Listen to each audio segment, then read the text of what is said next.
BBC Nepali सेवाको साँझ पखबाट शरद केसीको नमस्कार। आज कार्यक्रममा चीनबाट आइपुग्यो कोरोना भाइरस विरुद्धको भेरोसेल खोपको 44 लाख मात्रा। 10 वटा हिमाली जिल्ला जुन छ यी सबै ठाउँमा चाहिँ 18 वर्षभन्दा माथिका सबै नागरिकलाई चाहिँ यो अभियानमा समेट्ने भन्ने हाम्रो लक्ष्य छ। समयमै निर्णय नहुँदा यस वर्ष कतार प्रहरीमा नेपाली भर्ना हुन नपाउने निश्चित भएको कतार स्थित नेपाली राजदूतको भनाई। बिजुलीको घरेलु खपत कम रहेको भन्दै प्रोत्साहन गर्दै सरकार, तर एकजना ऊर्जा उत्पादकद्वारा सरकारी नीतिमाथि प्रश्न। बत्ती बाल्ने कुरालाई लोडसेडिङ मङ्क्य भयो, तर औद्योगिक खपत, यातायात परिवहनमा हुने खपत, सिंचाइमा हुने खपत बढाउने दिशातर्फ चाहिँ सरकारको ठोस कार्यक्रम आउनु पर्यो, त्यो राम्रोसित आएको छैन। र रुसी संसदीय चुनावको पहिलो दिन गुगल र एप्पलले रणनीतिक रूपमा मतदान गर्न पाइने एपहरू अनलाइन स्टोरहरूबाट हटाएपछि विपक्षी समर्थकहरूद्वारा आलोचना। तर सबभन्दा पहिले आजका प्रमुख विश्व समाचार। विनिता दाहालबाट समाचार सुन्नुहोस्। रूसमा संसदीय चुनावको पहिलो दिन प्रविधि कम्पनी गुगल र एप्पलले अनलाइन स्टोरहरूबाट रणनीतिक मतदान गर्ने एप हटाएका छन्। गुगलसँग आबद्ध एक निकट स्रोतले बीबीसीलाई बताए अनुसार रूसले दिएका आपराधिक अभियोजनको धम्की र अनुगमन गर्ने निकायको कानूनी मागहरूका कारण ती एप हटाइएका हुन्। मस्कोमा रहेका बीबीसीका सेर्गेई गोरियासको भन्छन्, नभाल्नीका समर्थकहरूले एप्पल र गुगल डराएका र त्यसले आफूहरू अत्यन्तै दुखी भएको बताएका छन्। एप्पल र गुगलले रूसी अधिकारीहरूले जेल सजाय र आपराधिक मुद्दा लगाउने धम्की दिएर एप स्टोर र गुगल मार्केटबाट ती एपहरू हटाउन आफूलाई बाध्य पारिएको जनाएका छन्। बीबीसी संवाददाताको भनाई। उता क्रेमलिनले भने रणनीतिक मतदान गर्ने एप हटाउने निर्णयको स्वागत गरेको छ। विपक्षी माथिको दमनका बावजुद रूसले चुनाव स्वतन्त्र र निष्पक्ष हुने दावी गरेको छ। संसदीय र स्थानीय मतदान आइतबारसम्म चल्नेछ। दक्षिण अफ्रिकाको सर्वोच्च अदालतले पूर्व राष्ट्रपति ज्याकब जुमाले आफू विरूद्ध सुनाइएको जेल सजाय उल्ट्याउन गरेको आह्वान अस्वीकार गरेको छ। 79 वर्षीय पूर्व राष्ट्रपतिले जेलको बासले आफ्नो स्वास्थ्यलाई संकटमा पार्ने र सजाय अत्यधिक भएको भन्दै सजाय उल्ट्याउन भनेका थिए। जोहानेसबर्गमा रहेकी नोम्सा मासेको भन्छिन्, Jacob Zuma approached the Constitutional Court. ज्याकब जुमाले आफू विरूद्धको भ्रष्टाचार मुद्दामा भएको 15 महिना जेल सजाय उल्ट्याउन संवैधानिक अदालतमा निवेदन दिएका थिए। अदालतले भने उनले गरेका तर्कहरू अस्वीकार गरेको छ र त्यसले कानूनी आवश्यकताहरू पूरा नगरेको जनाएको छ। बीबीसी संवाददाताको भनाई। अहिले अस्पतालमा उपचार गरिरहेका जुमाले आफू विरूद्धका अभियोगहरू अस्वीकार गर्दै आएका छन्। लेबननका ऊर्जा मन्त्रीले इन्धनको मूल्य झण्डै 40% बढ़ाएका छन्। हालै ऊर्जा मन्त्रालयले देशमा इन्धनमा दिइएको सहुलियत धान्न नसकिएको र त्यो अन्त्य हुने जनाएको थियो। ठूलो आर्थिक संकटका माझ लेबनानमा इन्धनको चरम अभाव छ र त्यसले अस्पतालले दिने जस्ता अत्यावश्यकीय सुविधाहरू समेत प्रभावित भएका छन्। तपाई बीबीसी नेपाली सेवाको साँझ पख सुनिरहनु भएको छ। भारतीय विदेश मन्त्री एस जयशंकरले आफ्ना चीनिया समकक्षीसँग दुवै देशले विवादास्पद लद्दाख क्षेत्रमा रहेका सेनालाई फिर्ता लिए मात्रै द्विपक्षीय सम्बन्ध बन्न सक्ने बताएका छन्। ताजिकिस्तानमा भएको सांघाई कर्पोरेशन अर्गनाइजेशन सम्मेलनका बेला जारी गतिरोधबारे विदेश मन्त्री जयशंकरले चीनिया विदेश मन्त्री वाङ यीसँग दिल्लीको चासोहरू राखेका हुन्। वाङ यीले भने भारत र चीन बीच सीमा क्षेत्रमा शान्ति कायम गर्नुपर्ने बताएका छन्। सीमामा विवाद गत वर्ष उत्पन्न भए यता एसियाका यी विशाल दुई देशले हजारौं सेनालाई ती क्षेत्रमा परिचालन गरेका छन्। न्यूजील्याण्डको क्रिकेट टोलीले सुरक्षा चासोका माझ पाकिस्तानमा हुने एक दिवसीय अन्तर्राष्ट्रिय प्रतियोगिता शुरू हुनु अघि नखेल्ने भएको छ। पाकिस्तानी अधिकारीहरूले देशभित्रकै र विश्वभरका क्रिकेटका प्रशंसकहरू अन्तिम समयमा नखेल्ने न्यूजील्याण्डको निर्णयबाट निराश हुने बताएका छन्। न्यूजील्याण्ड क्रिकेटले भने आफूलाई दिइएको सल्लाह अनुसार आफूहरूले खेल्न नसक्ने बताएका हुन् र पाकिस्तानी तालिबानले सरकारले गरेको आम माफीको प्रस्ताव अस्वीकार गरेको छ। पाकिस्तानी सरकारले प्रतिबन्धित तेहरिक ई तालिबान पाकिस्तान अर्थात टीटीपीले हिंसा छोडेर संविधान स्वीकार गरे उसका सदस्यहरूलाई माफी दिन इच्छुक रहेको केही दिन अघि जनाएको थियो। यो बीबीसी नेपाली सेवा हो।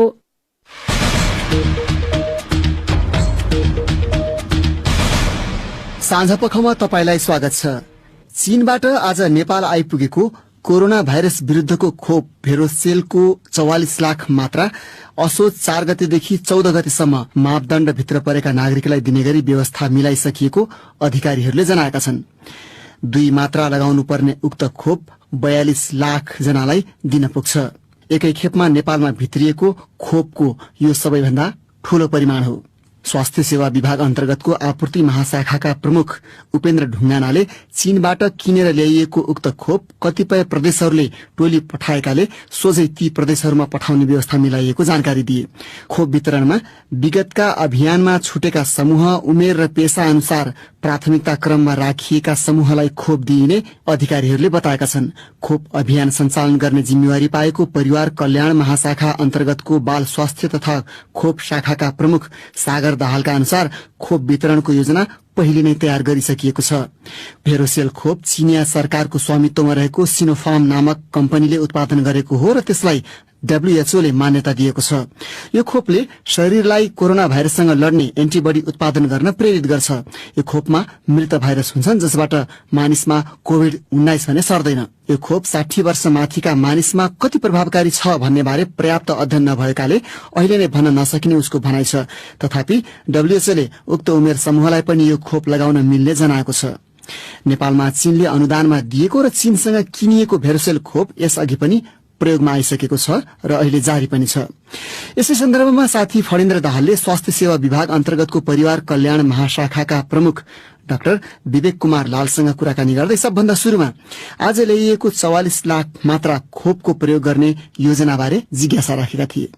राष्ट्रिय खोप सल्लाहकार समूह छ, त्यसमा चाहिँ छलफल भएर अहिलेसम्म कतिलाई लगाइयो, हाम्रो खोपको उपलब्धता कस्तो छ र कुन कुन समूहसम्म हामीले अहिले समेट्यौं र कुन कुन ठाउँमा कसरी लगाइएको छ, हाम्रो स्टोरहरूमा कति छ उपलब्धता विभिन्न प्रदेश र जिल्लागत रूपमा, त्यो सबै तथ्याङ्कलाई विश्लेषण गरेर सिफारिस गर्नु भएको छ। त्यसैको आधारमा चाहिँ सरकारले गर्दैछ र अहिलेको जुन लक्षित समूह छ त्यसको बारेमा कुरा गर्दाखेरि चाहिँ 10 वटा हिमाली जिल्ला जुन छ, ताप्लेजुङ, सङ्खुवासभा, सोलुखुम्बु, रसुवा, जुम्ला, मुगु, हुम्ला, डोल्पा, बाजुरा र दार्चुला, यी सबै ठाउँमा चाहिँ 18 वर्षभन्दा माथिका सबै नागरिकलाई चाहिँ यो अभियानमा समेट्ने भन्ने हाम्रो लक्ष्य छ। ती जिल्लामा चाहिँ सबैले खोप लगाइसक्छन्, त्यसो भए 18 वर्षभन्दा माथि सबैलाई समेट्ने भन्ने हाम्रो लक्ष्य हो। अनि अर्को कुरा भनेको चाहिँ काभ्रे र चितवनमा चाहिँ 35 वर्षभन्दा माथि सबै, अनि काठमाडौँ, भक्तपुर, ललितपुर यो उपत्यकाभित्र, त्यसपछि रामेछाप, सर्लाही, मकवानपुर र अछाम, यी जिल्लाहरूमा चाहिँ 40 वर्षभन्दा माथिका सबै नागरिकलाई समेट्ने अहिलेको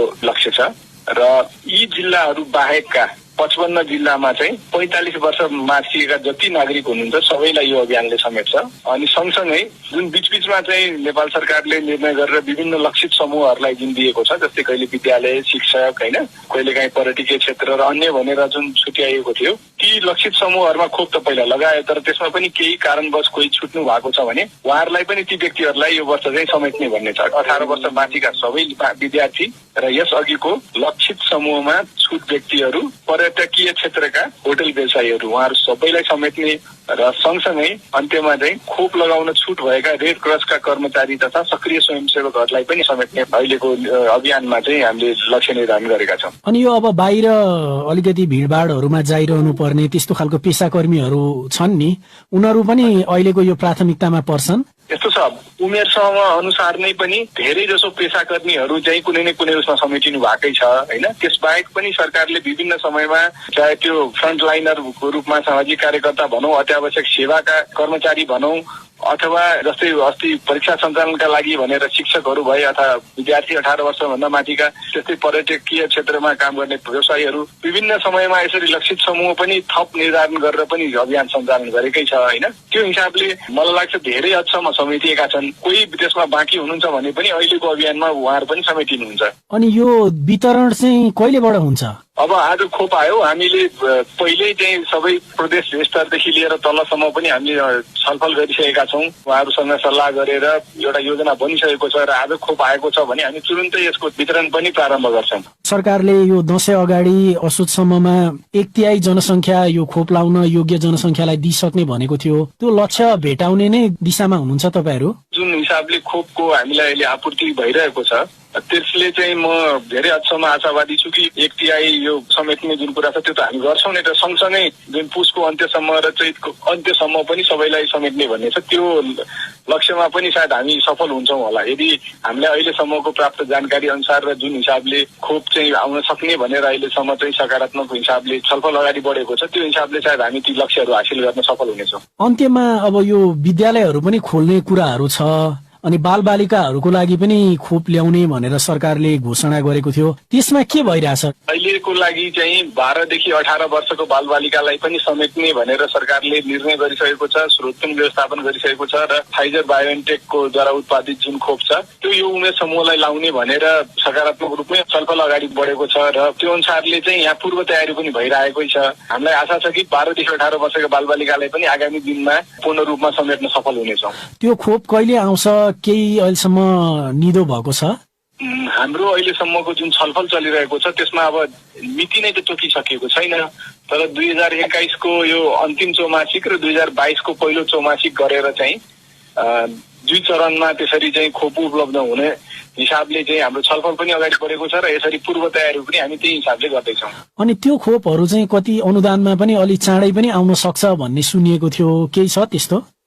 यो अहिले तपाईँ र हामीले छलफल गरिरहेको कुराकानी चाहिँ बालबालिकाको लागि हो, तर जुन अनुदानमा आउने भनेको चाहिँ कोभ्याक्स फेसिलिटी अनुसार त्यो चाहिँ बालबालिकाको लागि भनेर लक्षित होइन। जुन चाहिँ पहिल्यै जुन एउटा योजना नेपाल सरकारले बनाएर स्वीकृत गरेको थियो त्यसमा चाहिँ जुन हाम्रो 18 वर्षभन्दा माथिकालाई समेट्ने जुन विभिन्न उमेर समूह र जोखिमको समूहहरू थिए उहाँहरूलाई समेट्ने गरेर 1,06,000 चाहिँ यो फाइजरको हामीलाई भ्याक्सिन उपलब्ध हुने भनेर चाहिँ अहिलेसम्मको कुरा छ र त्यो सायद अहिलेसम्मको हिसाबले त्यो आउँछ भन्ने नै छ।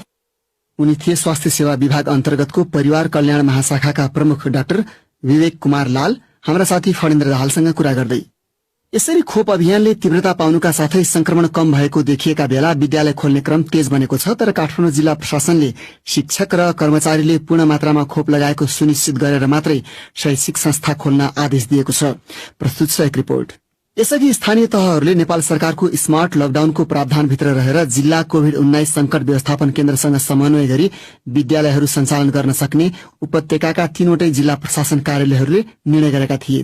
काठमाडौँ महानगरमा नै कतिपय विद्यालयहरूले आजदेखि विद्यालय खुलाउने तयारी गरिरहेका बेला जिल्ला प्रशासन कार्यालयले विभिन्न शर्त पूरा गर्ने विद्यालयहरूलाई मात्रै भौतिक उपस्थितिमा पठन पाठन गर्न अनुमति दिन सकिने भन्दै हिजो स्थानीय तहहरूलाई पत्रचार गरेको थियो। काठमाडौँका प्रमुख जिल्ला अधिकारी गोविन्द प्रसाद रिजालले भने, पालिकाहरूको पनि आग्रह विद्यालयहरू सञ्चालन गरिदिनु पर्यो भन्ने भएपछि अब पालिकालाई नै जिम्मा दिउन त आफ्नो पालिकाको अवस्था के छ विश्लेषण गर्नु, कुनै अब त्यस्तो जोखिम छैन भने हुन्छ सञ्चालन गर्नु भनेर पालिकालाई नै जिम्मेवार बनाएको हो। कतिपयले त फेरि अहिले सञ्चालन गर्न सकिँदैन, अब एकैचोटि तिहारपछि सञ्चालन गर्नुपर्छ होला भन्ने खालको कुराहरू पनि गरिरहनु भएको छ। त्यति धेरै विद्यालयहरू सञ्चालनमा आउला जस्तो लाग्दैन। विज्ञहरूले पछिल्ला केही दिनमा उपत्यकामा कोभिड-19 को संक्रमण दर ओह्रालो लागेको भए पनि थप विश्लेषण गरेर विद्यालय खोल्ने बारे निर्णय लिनु उपयुक्त हुने सुझाव दिएका छन्।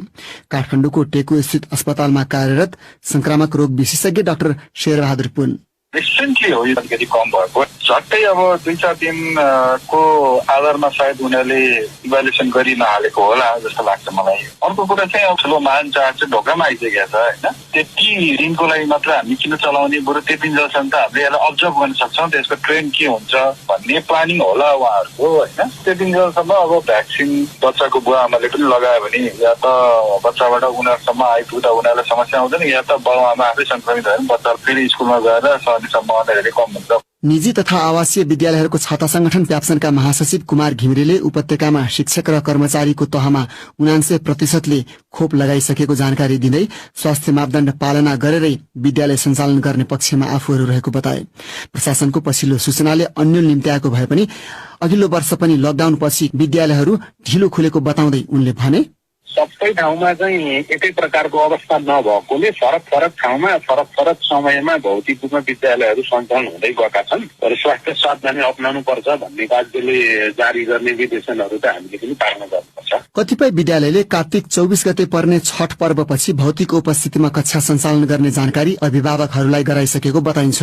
विद्यालय बन्द भएको अवधिमा सिकाइमा हुने क्षतिप्रति चिन्ता जनाउँदै राष्ट्रसंघको बालबालिका सम्बन्धी निकाय युनिसेफको एउटा सर्वेक्षणले झण्डै 90% अभिभावकले विगतमा सिकेका कुराहरू आफ्ना बच्चाले बिर्सिएको वा पछि परेको भन्दै चिन्ता जनाएको उल्लेख गरेको छ। विद्यालय बन्द भएको अवधिमा अधिकांश बालबालिकाहरू स्वअध्ययनमा निर्भर रहनु परेको उक्त सर्वेक्षणमा उल्लेख थियो। त्यो थियो फणीन्द्र दाहालले तयार पारेको रिपोर्ट। अब तपाईकै प्रतिक्रिया र टिप्पणी प्रस्तुत गर्दैछन् साथीहरू सृजना श्रेष्ठ र स्वेच्छा राउत। भौतिक उपस्थितिमै कक्षा सञ्चालन गर्ने विषयमा विद्यालयहरूले विद्यार्थीका अभिभावकसँग राय मागेका छन्, तर शिक्षक र कर्मचारीहरूले पूर्ण मात्रामा कोभिड खोप लगाएको सुनिश्चित गरेर मात्रै कक्षा सञ्चालन गर्न काठमाडौँ जिल्ला प्रशासनले आदेश दिएको छ। विद्यालय फेरि खोल्ने विषयमा तपाईको के सुझाव छ भनी सामाजिक सञ्जाल फेसबुक र ट्विटरमा हामीले सोधेको प्रश्नमा हामीलाई थुप्रै प्रतिक्रिया प्राप्त भएका छन्। तीमध्ये केहीलाई यहाँ प्रस्तुत गर्दैछौं। युवराज मिश्रले लेखेका छन्, सबै क्षेत्र खुल्ला भइसकेको छ, अब विद्यालय खोल्ने कुरामा हानथाप नगरौं। शिक्षक, अभिभावक र विद्यार्थी सबै मिलेर सुरक्षाका मापदण्डलाई कड़ा रूपमा लागू गरौं। पुष्पा शर्मा लेख्छिन्, कहिलेसम्म यसरी डराउने हो र? 10 वर्षमाथि उमेर भएका विद्यार्थीहरूलाई अब सबै सुरक्षा अपनाएर स्कूल खोल्दा ठिकै होला जस्तो लाग्छ। कल्पना पौडेललाई चाहिँ बालबालिकामा मानसिक असर पर्न थालिसक्यो भन्ने लागेको रहेछ। उनी लेख्छिन्, अब बिस्तारै भौतिक दूरी कायम गरेर विद्यालय खोल्नुपर्छ। बालबालिकालाई अब पनि घुलमिल हुन नदिए उनीहरूमा मानसिक रूपमा धेरै असर पर्न सक्छ। विनोद कुमार बडुवालको धारणा छ, वर्तमान सरकारले सरकार गठन प्रक्रिया तथा बजेट कार्यान्वयनलाई पूर्णता दिन नसकिरहेको परिस्थितिमा यथा समयमा पूर्ण खोपको कल्पना गर्न सकिँदैन। त्यसैले संक्रमणको दरलाई आत्मसात गरी सुरक्षाका मापदण्डको साथमा भौतिक उपस्थितिबाटै कक्षा सञ्चालन गर्नु उपयुक्त हुन्छ। इमराज डाङ्गीलाई अब विद्यालय खोल्नु नै उचित हो भन्ने लागेको रहेछ। उनी लेख्छन्, खोप कार्यक्रमहरू आफ्नै गतिमा चलिरहेकै छन्। कोरोना भाइरसको संक्रमण दर पनि घटिरहेको छ। शिक्षा जस्तो क्षेत्रलाई सम्भावना अनुसार नियमित सञ्चालन गर्ने वातावरण तयार गर्नुपर्छ। हेम शर्मालाई पनि विद्यालय भौतिक रूपमा खोले हुन्छ भन्ने लागेको रहेछ। उनी लेख्छन्, विद्यार्थीहरूको पठन पाठन विगत वर्षदेखि निकै प्रभावित भएको छ। अब ढिलो नगरी पठन पाठन सञ्चालन गर्न हामी सबैले पहल गरौं। लक्ष्मण बहादुर सुनारको धारणा छ, महामारी बिस्तारै घट्दैछ र विद्यार्थीहरूले पनि पहिले पढेका सबै कुराहरू बिर्सिन थालिसकेका छन्। तसर्थ विद्यालय खोलेकै राम्रो हो। सरकारले शिक्षक, विद्यार्थी तथा विद्यालयका कर्मचारी सबैलाई खोपको व्यवस्था गरे अझै राम्रो हुन्थ्यो। अब एकाध अन्तर्राष्ट्रिय विषय। प्रविधिका विशाल दुई कम्पनी गुगल र एप्पलले रूसमा संसदीय चुनावको पहिलो दिन रणनीतिक रूपमा मतदान गर्न पाइने एपहरू अनलाइन स्टोरहरूबाट हटाएका छन्। रूसका विपक्षी नेता अलेक्सी नाभाल्नीका साझेदारहरूले उक्त कदम रूसी राष्ट्रपतिको पक्ष तथा रूसी जनताको विपक्षमा चालिएको भन्दै निन्दा गरेका छन्। बीबीसीका विवरणहरूमा आधारित रिपोर्ट सुन्नुहोस् विनिता दाहालबाट। रूसी अधिकारीहरूले त्यस्ता रणनीतिक रूपमा मतदान गर्न मिल्ने एप नहटाए जरिवाना तिर्नुपर्ने भन्दै धम्की दिएका विवरणहरू आएका छन्। अहिले जेलमा रहेका रूसका विपक्षी नेता अलेक्सी नाभाल्नीको सन् 2018 को चुनावी अभियान चलाउने लियोनिड भोल्कोभले क्रेमलिनको त्यस्तो धम्कीलाई ब्ल्याकमेलको संज्ञा दिएका छन्। एप नहटाए रूसमा रहेका गुगल र एप्पलका कर्मचारीलाई पक्राउ गर्न थालिने क्रेमलिनको धम्की भएको भोल्कोभले बताएका हुन्। रूसमा आजबाट संसदीय र स्थानीय चुनावहरू शुरू भएका छन् र ती चुनाव 3 दिनसम्म चल्नेछन्। राष्ट्रपति भ्लादिमिर पुटिनको युनाइटेड रसिया पार्टीले चुनावहरू जित्ने ठानिएको छ। चुनावमा जम्मा 14 पार्टीहरूले भाग लिएको भए पनि पुटिन विरोधी थुप्रै उम्मेद्वारलाई भने चुनावमा उठ्न रोक लगाइएको बताइन्छ। त्यसरी रोक लगाइएका उम्मेद्वारमा नाभाल्नीले गरेका आन्दोलनमा आबद्ध हुनेहरू पनि छन्। क्रेमलिनका केही प्रभावशाली विपक्षीलाई रूस छोड्न बाध्य पारिएको छ। गुगल र एप्पलका प्रतिनिधिहरूले रूसको माथिल्लो सदनका प्रतिनिधिहरूसँग हिजो भेटेका थिए। विनिता दाहाल। चीनले सञ्चालन गरेको अहिलेसम्मको सबैभन्दा लामो मानव सहितको अन्तरिक्ष अभियान सम्पन्न गरेर 3 अन्तरिक्ष यात्री पृथ्वी फर्किएका छन्। यो अभियानले चीनका लागि अन्तरिक्षमा पनि सामर्थ्य विस्तार भएको देखाउँछ। बीबीसीका विवरणहरूमा आधारित त्यस सम्बन्धी रिपोर्ट प्रस्तुत गर्दैछन् केशव कोइराला। चीनिया अन्तरिक्ष यात्रीहरू पृथ्वी भन्दा 380 किलोमिटर माथि अवस्थित चीनले निर्माण गरेको अन्तरिक्ष केन्द्रको टियाहे मोड्युलमा 30 दिन बसेका थिए। उनीहरू बिहिबार सन्जो 12 अन्तरिक्ष यान चढेर अन्तरिक्ष केन्द्रबाट निस्किएका थिए। यो सफल अभियानले अन्तरिक्षमा चीनको आत्मविश्वास र क्षमता बढेको देखाउँछ। ने खाइसङ, लिउ फोमिङ र टाङ हङबोले शुक्रबार स्थानीय समयानुसार दिउँसो 1:35 बजे चीनको भित्री मंगोलियाको गोबी मरूभूमिमा अवतरण गरेका छन्। सोही मरूभूमिबाट गत जुन 17मा उनीहरूको अन्तरिक्षयान उडेको थियो। 5 वर्षपछि अन्तरिक्षमा यात्री पठाएको चीनले लामो समयका लागि मानव पठाएको यो पहिलो पटक थियो। अन्तरिक्ष केन्द्रको बसाईका बेला चीनिया अन्तरिक्ष यात्रीहरूले पृथ्वीमा डेटा पठाउने प्रयोग र घण्टौंसम्म अन्तरिक्षमा हिँड्ने काम गरेको चीनबाट प्रकाशित ग्लोबल टाइम्सले जनाएको छ।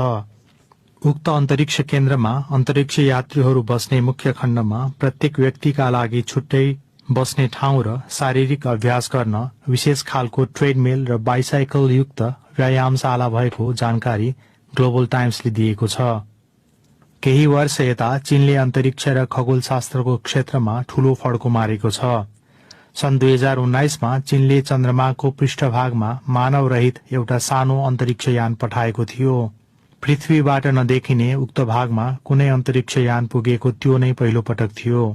यही वर्ष चीनले चन्द्रमाबाट चट्टान र माटोको नमुना ल्याएको छ र मंगल ग्रहमा 6 पाङ्ग्रे वाहन उतारेको छ। यी दुवै काम जटिल र चुनौतीपूर्ण मानिन्छन्। अन्तर्राष्ट्रिय अन्तरिक्ष केन्द्र ISSमा चीनलाई सहभागी गराइएको थिएन। त्यसैले पनि चीनले आफ्नो छुट्टै अन्तरिक्ष केन्द्र स्थापना गर्यो। रूस, युरोप, क्यानाडा र जापानसँग गरिएको सहकार्यको नेतृत्व गरेको अमेरिकाले अन्तरिक्षमा चीनसँग हात मिलाउन खोजेको छैन। तर चीनले आफ्नो अन्तरिक्ष केन्द्रमा अन्य देशलाई सहभागी गराउन आफू तयार रहेको बताएको छ। त्यो रिपोर्ट सुन्नुभयो केशव कोइरालाबाट। अब फेरि नेपालकै प्रसंग। समयमा निर्णय हुन नसक्दा नेपाली नागरिकहरूले यस वर्ष कतार प्रहरीमा भर्ना हुन नपाउने निश्चित भएको कतार स्थित नेपाली राजदूतले बताएका छन्। आगामी वर्षका लागि चाहिँ नेपालीले भर्ना पाउनेमा आफू आशावादी रहेको उनको भनाइ छ।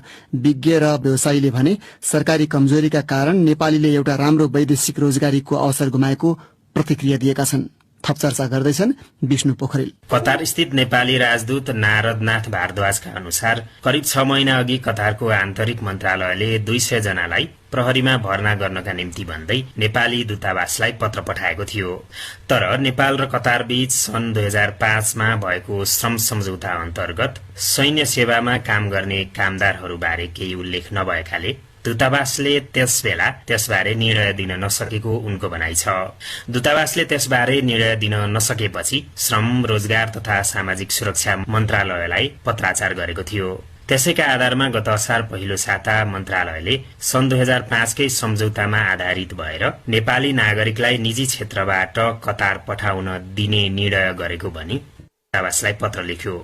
यद्यपि दूतावासले अन्यल कायम रहेको भन्दै कामदारको मागलाई प्रमाणीकरण गरेन। नेपालमा सरकार परिवर्तन भएको अवस्थामा त्यसबारे निर्णय गर्न झनै ढिलाइ हुन पुग्यो। 2 साता अघि श्रम मन्त्रालयको समेत जिम्मेवारी सम्हालेका प्रधानमन्त्री शेरबहादुर देउवाले म्यानपावर कम्पनीबाटै कामदार पठाउने गरी व्यवस्था गर्न नीतिगत निर्णय गरेपछि दूतावासलाई प्रमाणीकरणको बाटो खुलेको भारद्वाजको भनाइ छ। त्यसपछि दूतावासले कतारबाट माग भएका कामदारको प्रमाणीकरण गर्दा निकै ढिलो भइसकेको थियो।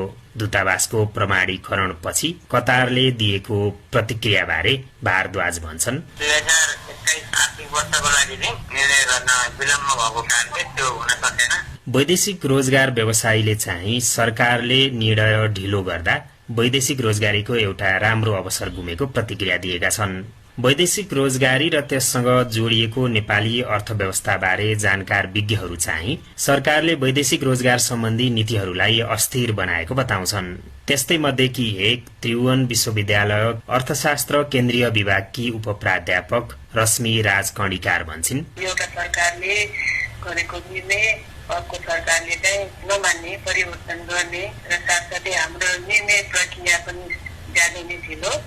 यसले गर्दाखेरि वैदेशिक रोजगारमा जाने दाजुभाइ दिदीबहिनीहरूले फाइदा लिन सकेको जस्तो लाग्दैन। कतारबाट आएको माग समयमै प्रमाणीकरण भएको भए प्रहरीमा भर्ना हुने नेपालीहरूले मासिक 6000 कतारी रियाल अर्थात करिब 2 लाख नेपाली रुपैयाँ तलब पाउन सक्थे। विष्णु पोखरेल, BBC, काठमाडौँ। अब अर्को विषय। सरकारले प्रोत्साहन गर्ने भने पनि नेपालमा घरेलु प्रयोगमा बिजुली खपत निकै कम रहेको अधिकारीहरूले बताएका छन्। नेपालीहरूको मितव्ययी स्वभावदेखि नियमित बिजुली आपूर्तिको अभाव त्यसको कारण भएको उनीहरूको ठम्याइ छ। बीबीसी न्यूज नेपालीका लागि प्रदीप बस्यालले तयार पारेको एक रिपोर्ट। खपत नबढे नेपालमा अब वर्षायाममा जुनसुकै समय विद्युत खेर जाने अवस्था रहेको बताइए पनि आशा गरिए जति ग्राहकले बिजुली खपत नगरेको ऊर्जा अधिकारीहरूले बताएका छन्। नेपाल विद्युत प्राधिकरणले वितरण प्रणाली विस्तार गरेर आउँदो 2 वर्षभित्र प्रति व्यक्ति विद्युत खपतलाई 700 युनिट पुर्याउने लक्ष्य राखेको छ, तर यतिखेर त्यो खपत 300 युनिट भन्दा कम छ। त्यो बढ़ाउन सरकारले लिएको नीतिबारे ऊर्जा जलस्रोत तथा सिंचाई मन्त्रालयका प्रवक्ता मधु प्रसाद भेटवाल। बढी खपत गर्नेलाई अलि सस्तोमा दिने पनि गरेका छ र 20 युनिटसम्मको कन्ज्युमर गर्नलाई छुट दिने कुरा गरेका छौँ। अर्को इरिगेसनको हाम्रो डिप ट्युबवेल र स्यालो ट्युबवेलमा पनि हामीले छुटको कुरा गरेका छौँ। यी सबै चिजहरूले क्रमशः इलेक्ट्रिसिटी कन्जम्सन बढाउँछ भन्ने हाम्रो अपेक्षा हो। यतिखेर केन्द्रीय प्रसारण लाइनमा झण्डै 2000 मेगावाटको जडित क्षमता भए पनि माग 1500 मेगावाट भन्दा केही बढ्ता रहेको प्राधिकरणका अधिकारीहरू बताउँछन्। स्वतन्त्र ऊर्जा उत्पादकहरूको संस्था इपान नेपालका अध्यक्ष कृष्ण प्रसाद आचार्य भन्छन्, बत्ती बाल्ने कुरालाई चाहिँ अब लोडसेडिङ कम्ती भयो, तर औद्योगिक खपत, गाह्रो खपत, यातायात परिवहनमा हुने खपत, सिंचाइमा हुने खपत, विभिन्न किसिमको चाहिँ उपकरणहरूमा हुने खपत बढाउने दिशातर्फ चाहिँ सरकारको ठोस कार्यक्रम आउनु पर्यो। त्यो राम्रोसित आएको छैन। वर्षा र हिउँ वा दिन र रातमा फरक फरक दर राखेर विद्युत खपत बढ़ाउन सकिने गरी सोही अनुसारका मिटर राख्न प्रोत्साहित गर्नुपर्ने खाँचो विज्ञहरूले देखेका छन्। यतिखेर दैनिक जसो कम्तीमा 200 मेगावाट विद्युत खेर गइरहेको बताउने इपानका पदाधिकारीहरूका अनुसार केही मर्मतका क्रममा रहेका आयोजनाहरू समेत सञ्चालन हुँदा त्यो झन बढ्नेछ। अधिकारीहरू हिउँदमा भने नेपाललाई आफ्नो उत्पादन अझै नपुग्ने बताउँछन्, तर सरकारको जोड बिजुली बेच्ने भन्दा ठूला उद्योगलाई प्रोत्साहन गर्ने गरी आन्तरिक खपत बढ़ाउनका लागि हुनुपर्ने विज्ञहरूको मत पाइन्छ। औद्योगिकरण नबढेसम्म वास्तविक खपत नबढ्ने उल्लेख गर्दै पूर्व जलस्रोत सचिव द्वारिकानाथ ढुङ्गेल भारतमा सस्तोमा बिजुली बेचेर नेपाल भित्रकै ग्राहकलाई महँगोमा बेच्न नैतिक रूपमा नमिल्ने बताउँछन्। भारतले पनि त यहाँको बिजुली किन्नलाई हाम्रो महँगो छ भने उसले किन किनिरहने र फेरि अर्को कुरो उसलाई सस्तोमा दिएर हामीले आफ्नो ग्राहकहरूलाई महँगो कसरी बेच्ने। सरकारले भारतमा ऊर्जा व्यापार गर्न 5 वटा परियोजनाको पहिचान गरिएको र बंगलादेशको बजारमा समेत पहुँचका लागि गृह कार्य भइरहेको जनाएको छ। अन्त्यमा एउटा खेलकुदको प्रसंग। ओमानमा सञ्चालन भइरहेको आईसीसी क्रिकेट विश्वकप लीग 2 मा आज अमेरिका विरुद्धको खेलमा गुलसन झाले डेब्यू गरेका छन्। नेपाली क्रिकेटमा उदाएको छोटो समयमा नै राष्ट्रिय टोलीमा पर्न सकेका सर्लाहीका यी 17 वर्षीय युवा खेलाड़ीको चर्चा भइरहेको छ। त्यसैबारे थप चर्चा गर्दैछन् हाम्रा खेल संवाददाता निरञ्जन राजवंशी। गुलसन झा नेपाली राष्ट्रिय क्रिकेट टोलीले पाएको सरप्राइज प्याकेज हो भन्दा फरक पर्दैन। 6 महिना अगाडि काठमाडौँमा भएको मेयर कपमा मात्रै चुल्किएका उनी सो प्रतियोगिताको फाइनलमा म्यान अफ द म्याच घोषित भए र एकैपटक राष्ट्रिय टोलीको बन्द प्रशिक्षणमा परे। अनि बन्द प्रशिक्षणमा उनले कमल सिंह खैरी र साब आलमलाई पछाडि छोड्दै राष्ट्रिय टोलीमा प्रवेश पाए। 5 वर्ष अगाडि सर्लाहीका यी युवा खेलाडी क्रिकेट सिक्न भारतको झारखण्ड गएका थिए। त्यहाँ उनले क्रिकेटको कला सिकेर आए। अनौठो के भयो भने उनी काठमाडौँमा सम्पन्न मेयर कपमा आफ्नो प्रदेश नम्बर 2 बाट टोलीमा परेका थिएनन्। संयोग नेपाल पुलिसका बलर ललित भण्डारी घाइते भएपछि उनले प्रहरीबाट खेल्ने मौका पाए, जुन उनको लागि राष्ट्रिय टोलीमा पुग्ने बाटो बन्यो। ओमान भ्रमणमा परे पनि अभ्यासका क्रममा चोट बग्दा उनले सुरुवाती खेल गुमाएका थिए र आज अमेरिका विरुद्धको खेलमा उनले राष्ट्रिय टोलीबाट डेब्यू गरेका छन्। अनि प्रशिक्षक डेभ वाटमरले गुलसनलाई एकैपटक मध्यक्रममा ब्याटिङ गर्ने मौका दिए। बलिङ अलराउन्डर भएर पनि डेब्यू खेलमा नै मध्यक्रममा विश्वास गर्नु भनेको बिरलै पाउने मौका हो। उनले आज 28 रन बनाए, जुन ठूलो रन नभए पनि 2 चौका र 1 छक्का प्रहार गरेर उनले सम्भावनाको ढोका खोलेका छन्। क्रिकेट विश्लेषकहरू भन्छन् गुलसन नेपाली क्रिकेटले छोटो समयमा नै पाएको उपहार हो। निरञ्जन राजवंशी, बीबीसी काठमाडौँ।